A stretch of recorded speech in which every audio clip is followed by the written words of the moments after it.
sinners, and saints. Dust off those horns and halos. It's time for Alan After Dark.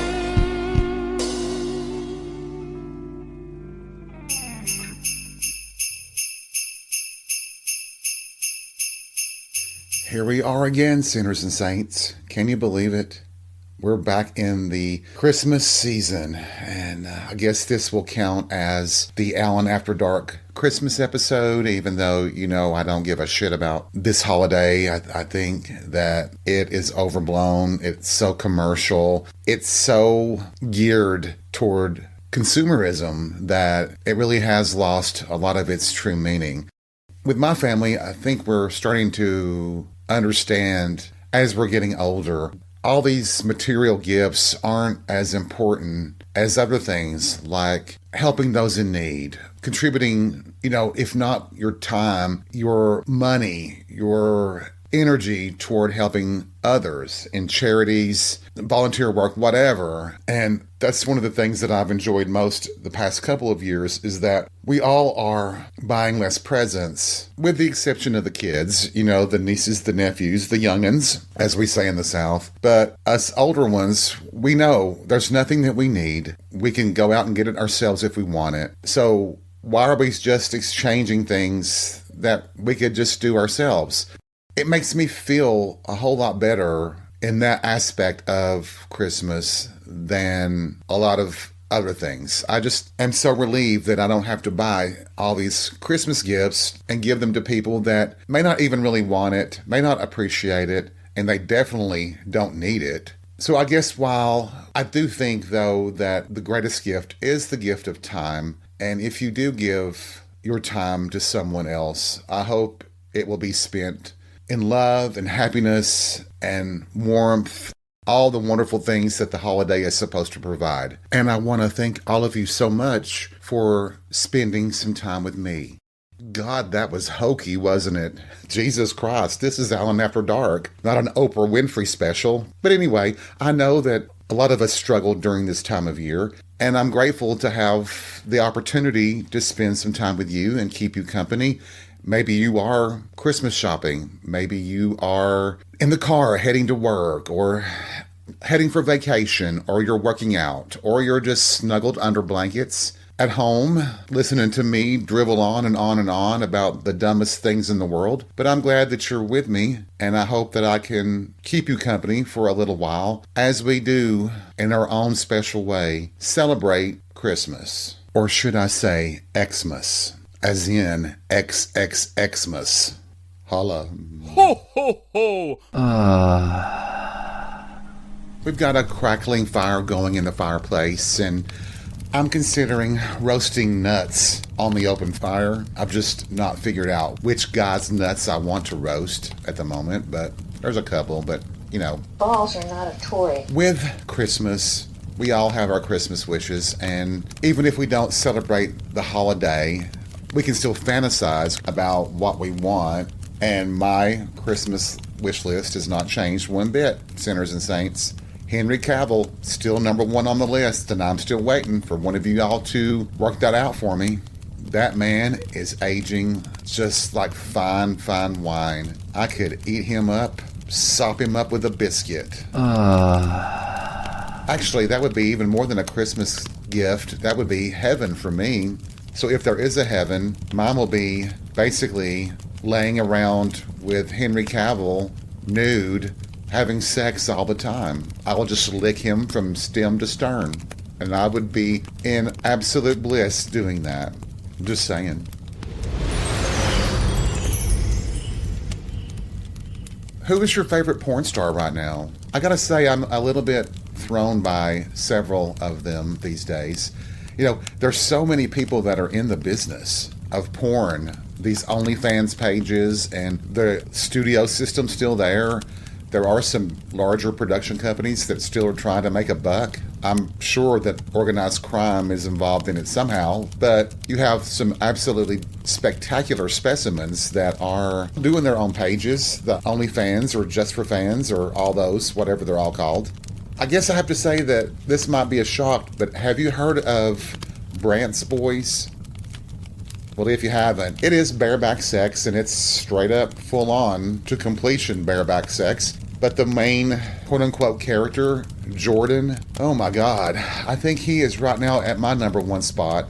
And it's just because they have kind of added these elements of fantasy, that he's really straight, but he's now full on into gay sex. He's a muscular guy, but not too muscular. Hairy chest, great tattoos, dark hair, intense. A little bit, what's the word? He's a little bit brooding in a way. He likes to be called sir and that kind of shit. But there's just something about him. I mean, physically, he is as close to Henry Cavill that you could be, but he doesn't look like Henry Cavill. The body sort of does, but the face doesn't. He's got facial hair as well. Oh, he's just really nice to look at. Yeah, that's it. Get that fucking cum out of there. Oh, oh fuck. Oh, fuck. Oh, fuck. Diego Sands will always be on my list. Oh, fuck. Yeah, fucking take it. Oh, yeah.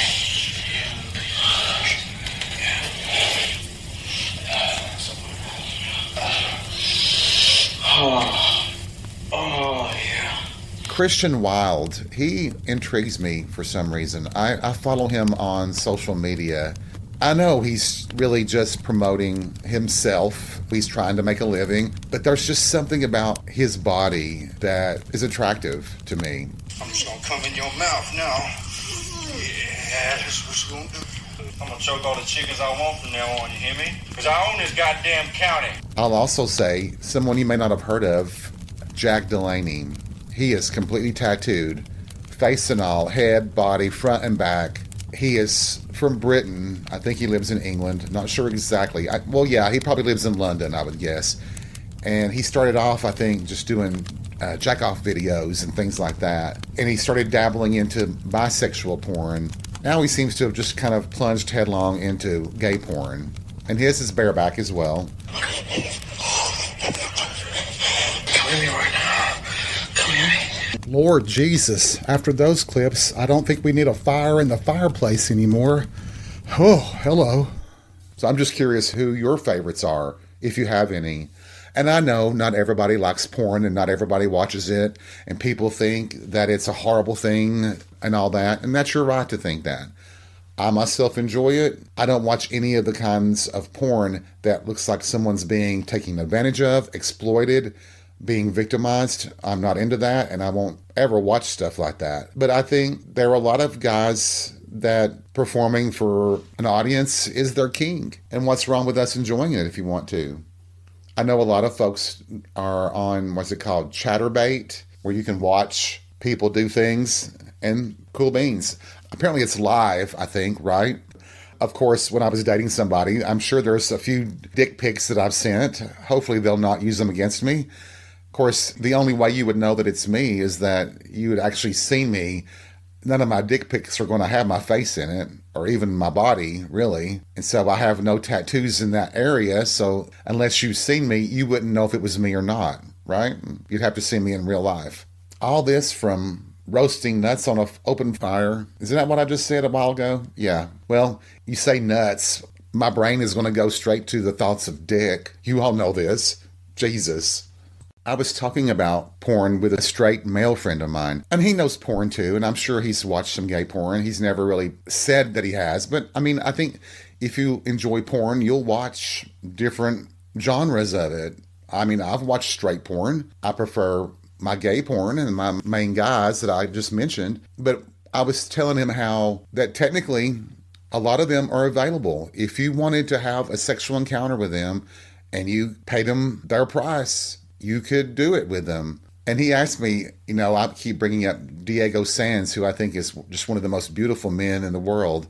And he says, well, why wouldn't you do it? If all it was is paying what they charge. And I'm like, well, he's at the top of the game. So I think he would charge you many thousands just for an hour. And then you'd have to pay for airline tickets. It would be a very large undertaking. But, you only live once. So if you really wanted it that bad, would you do it? Would I do it? Would I pay to have sex with Diego Sands or Christian Wilde or Conor McGuire, or Jordan Brand, for that matter. I know we're tiptoeing on that area called prostitution, right? But I'm of the belief it's your body, it's your right. If you want to do that for a living, have at it. Wasn't it Missy Elliott? Whether it's 9 to 5 or shaking that ass, get that cash. And let's be honest, and I think I've said it before, in a bar, who hasn't done it with a guy who offered you 2 drinks? Which one's the smart one? The one who takes the 2 drinks or the one who takes $50? Makes you wonder, doesn't it?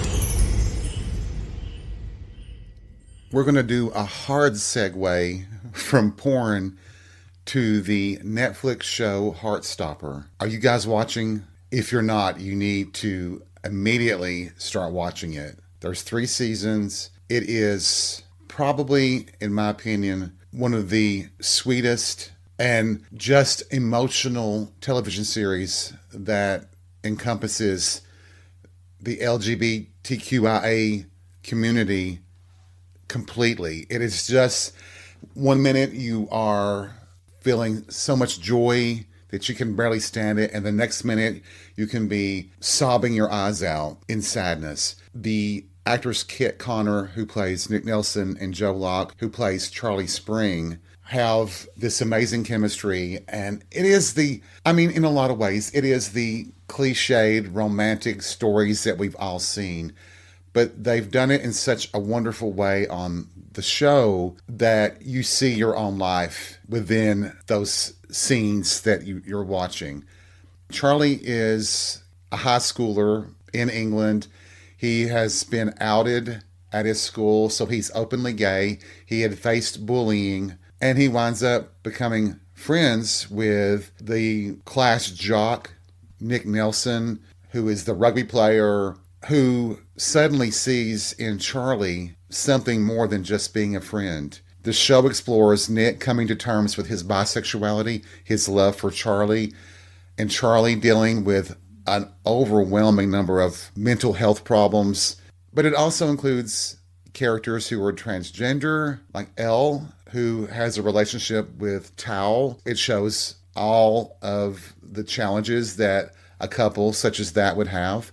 You also have the villain, who is like the ex-secret boyfriend of Charlie's, named Ben, who is so wickedly manipulative in trying to control Charlie before things go awry that we all see something. Well, I saw something in that character from my past as well. And then you have the character of Isaac. Isaac, who is also a classmate, who is dealing with being asexual and aromantic.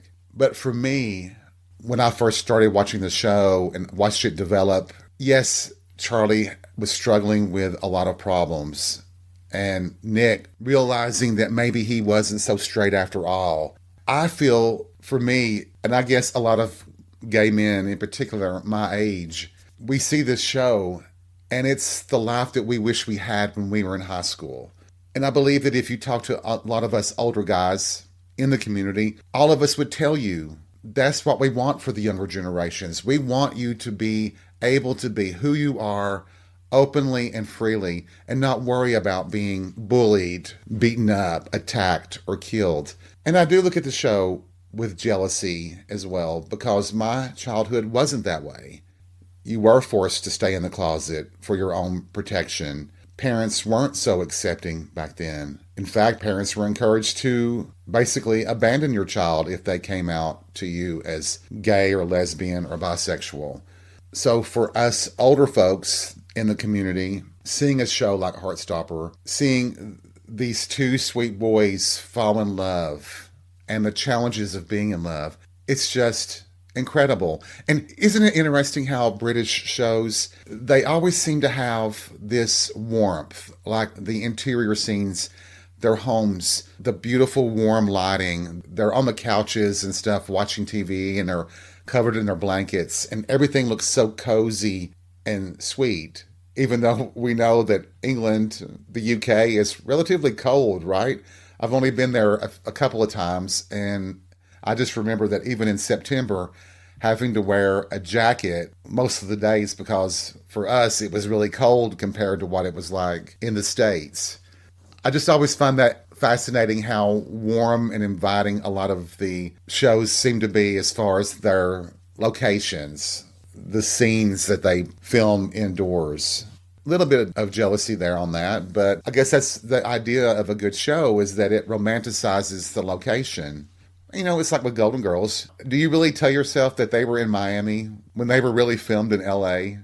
It's so funny to think about, where the show was so convincing that you really did want to picture them in Miami living their best lives in their 50s. Well, Sophia was in her 80s. Well, the character was. But that's fun too, isn't it? Where you can really picture the television show that you're watching in the location they say they are, even though you know that they're being filmed somewhere else. Oh, and let me add to what I said about Heartstopper. Kit Connor, that young man is blossoming into one beefy stud. I'm telling you. Whoa, whoa, whoa. He is flippin' hot. And let me just add this about Heartstopper. I don't want to give away spoilers, but honestly, the show, even in its darkest of moments, you can always tell that there's going to be a happy ending. Things will work out. And I think even the actors have described the show as you always see the light at the end of the tunnel. And I think that is the perfect way to describe such a wonderful, emotional show.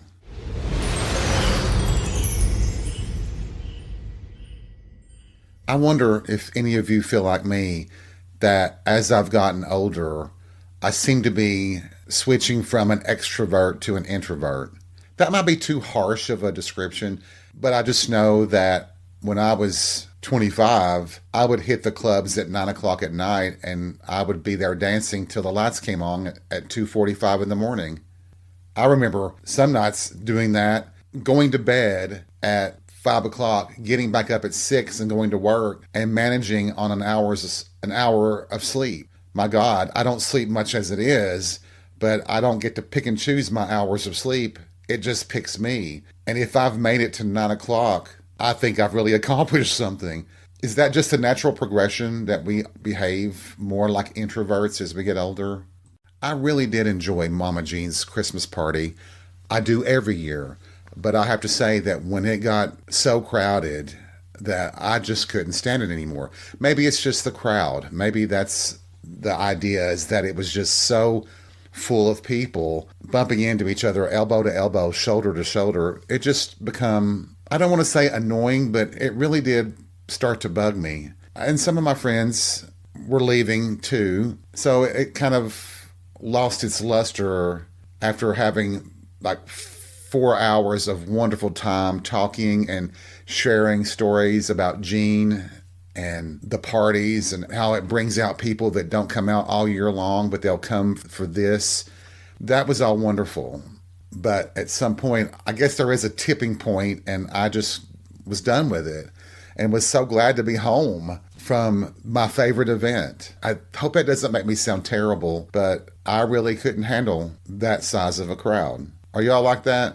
Is that anything to do with being an introvert or extrovert, or is that just our personalities and how we handle things? Just super sensitive to big crowds, maybe. But it was so much fun. The club was decorated beautifully, and all the faces from the past that were coming in, it was just astounding. It was just so much fun. And it was very sentimental too. And this would be the 9th Christmas, I think, that we've been without Jean. But what a legacy to have, that it's going on as strong as ever, even though he's no longer with us. I don't know, this is a tough year because I've lost one of my best friends just a couple of months ago. Thanksgiving, that week, is the anniversary of Eddie's death, and he's been gone 9 years. It's hard to be always wonderfully sentimental when you have sadness also. And the stress of this time. I mean, it just seems like people are more mean just in stores. And if you're working and you have to take calls from vendors and things like that, they just seem to be more hateful because they're trying to meet the year-end deadline and they're demanding all this information, not thinking that they're talking to another human being and that human being can only provide so much information, and there's no intention of screwing that person over. I mean, leave that to the utility companies and the credit card companies. They're the ones who screw us all over, right? And our insurance companies. Oh, we're not going to talk about that just yet, but we will on a future episode. This is supposed to be a good, fun, festive Christmas episode, god damn it, and we're going to do it that way, I guess. Right? Maybe I should put another log on the fire. I might need to roast more nuts. Oh, I forgot to tell you. I guess part of my little, maybe, depression, not that it should be, but it is. Maybe you'll understand after I tell you. On Thanksgiving, when I was pulling in the driveway of my parents' house, my nephew comes running out.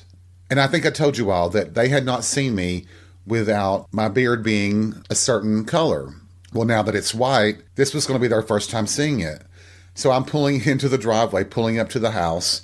My nephew comes running out. And before I even get my door open, he's yelling out, "Santa Claus! You look like Santa Claus!" Well, there went one of his gifts right there. Maybe I'll show up at their house dressed as Krampus. Maybe that'll scare him into not calling me Santa Claus.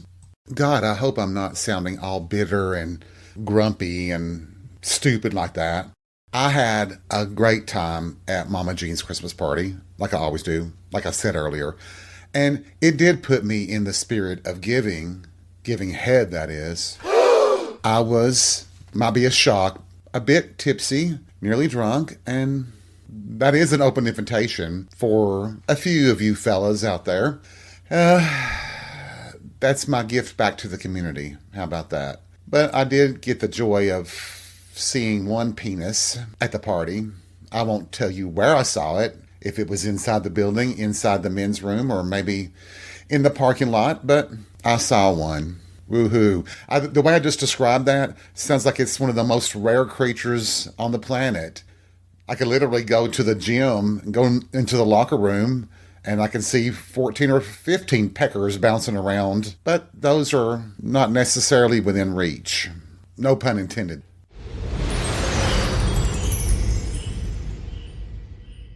I do love the lights, some of the music. I could deal without Mariah Carey for the rest of my life. That damn song is just, oh, God, Jesus. But especially in the cities, the Christmas trees that are lit, the street lights, I do love all that. And I love looking at Christmas trees and where Mama Jean's party was held, all the Christmas trees there and all the beautiful lighting. It was just amazing.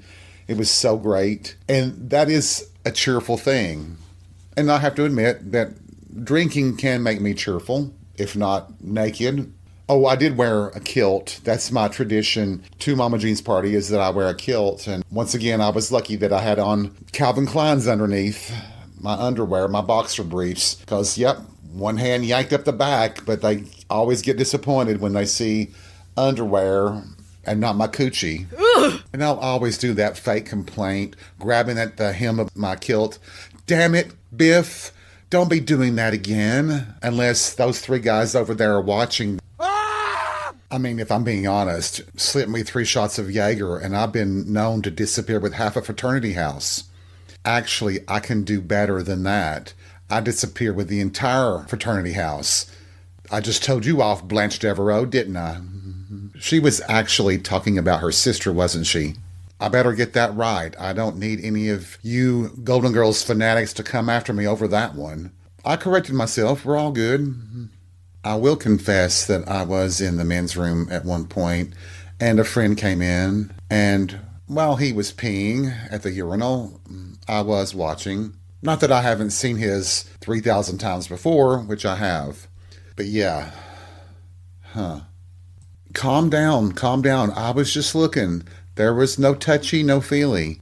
Didn't happen. So there. And actually, his boyfriend should be proud that I was admiring the view. But like I said, I've seen it so many times before. I was just in the mood to look at one that night. And, well, hell, I'm always in the mood to look at one. Hell, everybody's in the mood to look at one, right? We all like to look at wieners. What are these? Balls are not a toy. But I guess if I was going to be honest, I think I might have told you all this years ago, that the first gay porn I ever saw, it had a scene that included a glory hole. And for whatever reason, that triggered an interest in me about glory holes. And this might shock all of you, but I have only seen one glory hole in my whole life. Can you believe that? Can you actually believe it? I've had many of men's room encounter, but I've only seen one glory hole. I know people just find that hard to believe, but hey, we're in Tennessee. We're in the South. What do you expect? You'd have better luck in a confessional than you would in a public restroom. But I've always been honest about that with people too. I guess why I brought up porn today is that I think those of us who watch it, I'm speaking for myself, no one else really, I should say it that way. I think it fulfills this need. It's actually a replacement for my actual fantasies.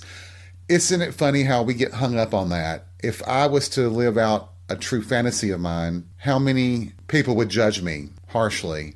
Do we offer the same criticism to gay male porn stars? I wonder if at the club on a Friday night, if Christian Wilde come walking in, if Johnny Rapid come walking in, if Diego Sands came walking in, I would probably be on him like white on rice. It would be like a honeybee to nectar.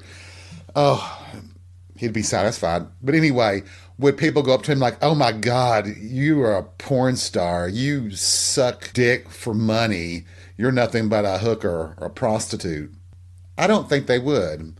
I think a lot of us, in a way, are kind of envious. Have you fulfilled your sexual fantasies? Do you think it's wrong if I were to try to fulfill mine? I really don't give a shit about what anybody thinks. If I want to do it, I'm going to do it. I did fulfill one of my fantasies once, and it made me the stuff of legend. I won't tell you what it is just yet. Actually, I think I may have told everyone what it was in one of my first episodes. So feel free to go back through the library of Alan After Dark episodes and try to find it. I'm just saying. You know, I probably shouldn't even call it a fantasy anymore. At this point in my life, it's just wishful thinking. Did you believe in Santa Claus when you were a kid? I never did, unfortunately for me. But my parents weren't good at tricking us, my brother and me, with Santa Claus. We always got our toys on Christmas Eve, and if Mom and me and my brother are hiding in the bathroom and our father's not there, well, duh, why wouldn't he be hiding with us? Oh, I remember the time that we were hiding and my aunt was with us, and she was tapping on the wall saying, oh, that's the hooves of the reindeer on the roof. And I'm looking right at her as her hand's tapping the wall. I just would go along with it just for the hell of it. And we all know it wouldn't be possible for Santa Claus to manage to get to every home on the planet. Everybody at the bar the other night was talking about the John Travolta commercial where he's playing Santa Claus. I think it's a credit card commercial. And two of them were like, God, he's so hot as Santa Claus. And I was like, okay, that's a personal thing, so knock yourself out. Maybe it's that Blanche Devereaux fetish. You know, she has a fetish for Santa Claus. It turns her on, so she would do every Santa Claus she could get a hold of. But in the words of Dorothy, Blanche, you do realize you're in the minority? Ho, ho, ho! Let me see Henry Cavill dressed as Santa Claus. Then we'll talk about it. I'd be all over that for sure. I want to be on his naughty list. I want to be on the spanky list. Give it to me, Santa. But only if it's Henry Cavill. Let me set that straight, okay? Damn, just thinking about that got something stirring in my pants. You know, it occurred to me that Mama Jean would love this episode of Alan After Dark. She would always tell us, back when she was alive, how she always wanted us to be our true selves. If it was a black tie party and you wanted to come in wearing a house coat and house shoes, she would be all about that. It's about your personal expression. And I think she would be grinning from ear to ear watching me check out dicks in the men's room at the club. She would absolutely eat that up. I think we've all in our lives, we've heard people say after someone dies that we love, they will tell us they would want you to be happy and have fun and live your life. And I really want to believe that. I do believe that in some cases. No, I'm not trying to justify being a naughty boy. I never justify that. I just am. I think knowing Gene for as long as I did, I know that he would want everyone to have a good time in the way that they would normally have a good time. It is a way of celebrating everything about the Queen Mother, Mama Jean. Is it sad for me to say that I miss the past? I miss going to the clubs in the 1990s, partying like crazy, dancing my ass off, hooking up with hot guys, one-night stands, getting drunk, getting sober, falling in love, falling out of love. I miss the feeling that I was more free then than I am now. Is that a product of government and society? Or is it just the fact that I'm getting older?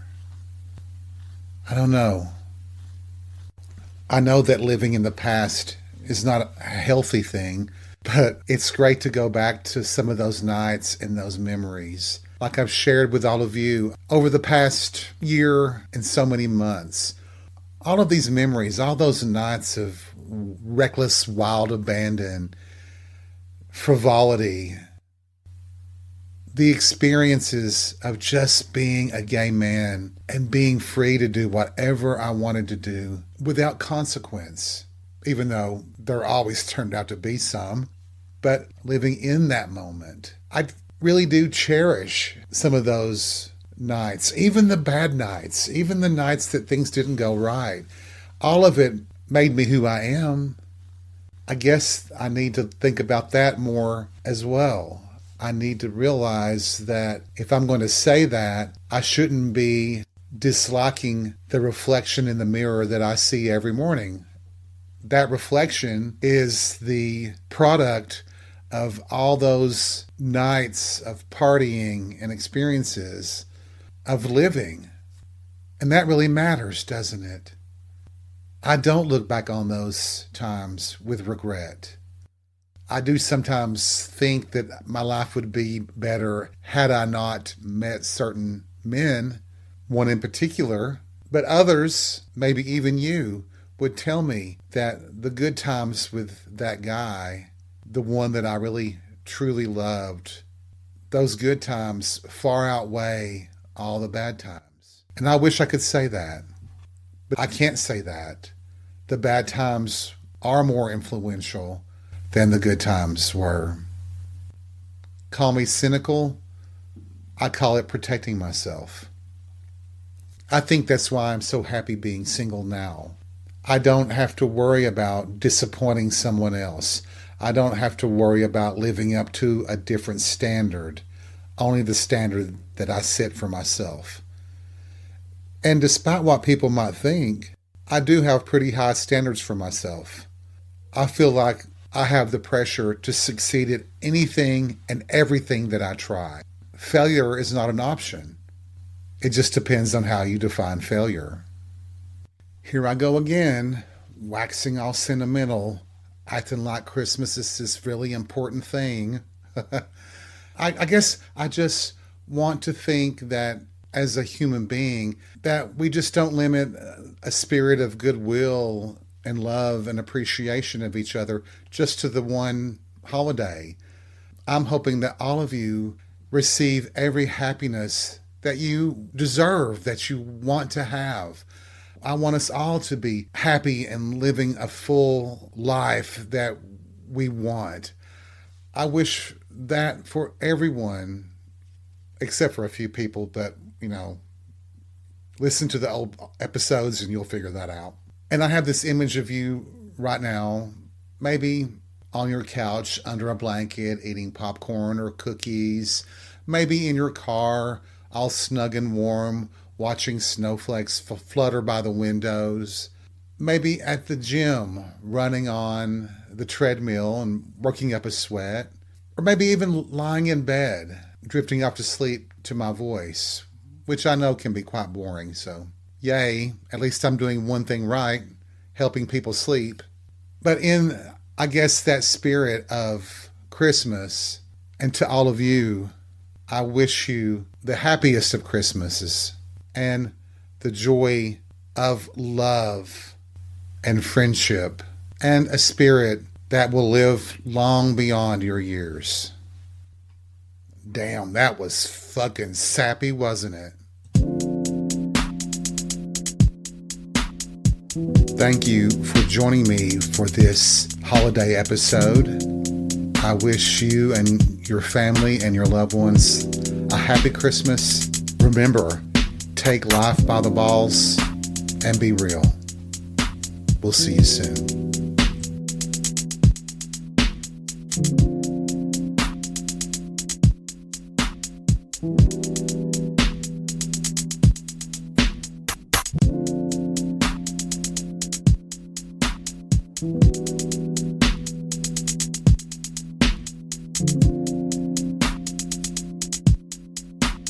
Thank you.